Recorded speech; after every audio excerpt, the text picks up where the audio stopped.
Hey, how's it going, everybody? It's Jason from RelentlessSafety.com and Safepedia.com, back with another Safety Snake Bite. And today we're going to talk about violations. Are you going to tell them about that traumatic thing that happened to you at summer camp?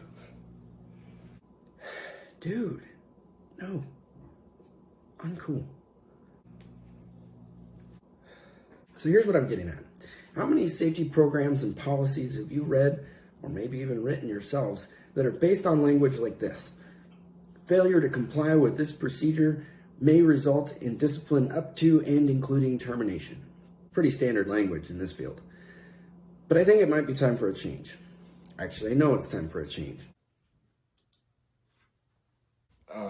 Yeah, so I think we need to have a serious talk about the violations that have been going on here lately.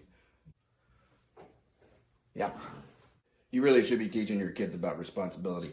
They lost their turtle again. The kids don't have a turtle. Well, then who does this belong to? That's a baby sea turtle. Where did you even get that? I don't see your point. We live in the desert. Nowhere near the sea. I really think some discipline is warranted. Look, we're not going to write anybody up, okay? If there's no paperwork, then how are we ever going to hold people accountable? If there are things going wrong, we need to figure out why, and we need to fix the system. This is just dumb. I don't know why I ever hired you. Come on, safety cat. Our goal should be to learn from what's going on out on our work sites. And we're only going to learn if we can partner and build relationships with the people who are doing the work. If they're too preoccupied with the idea of getting terminated for violating a rule, they're never going to want that relationship. So think about that next time you're on site. When you talk to people, ask them what's going on. Ask them if they have what they need.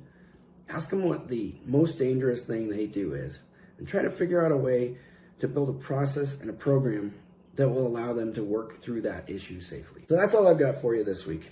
If you enjoyed the video, please like and subscribe. Check out the links down below if you'd like to see some relentless safety posts that are based on this topic. And you aren't going to want to miss next week because I've got a special guest host lined up for you. You might recognize him. Spoiler alert, it's me. Bye. See you next time.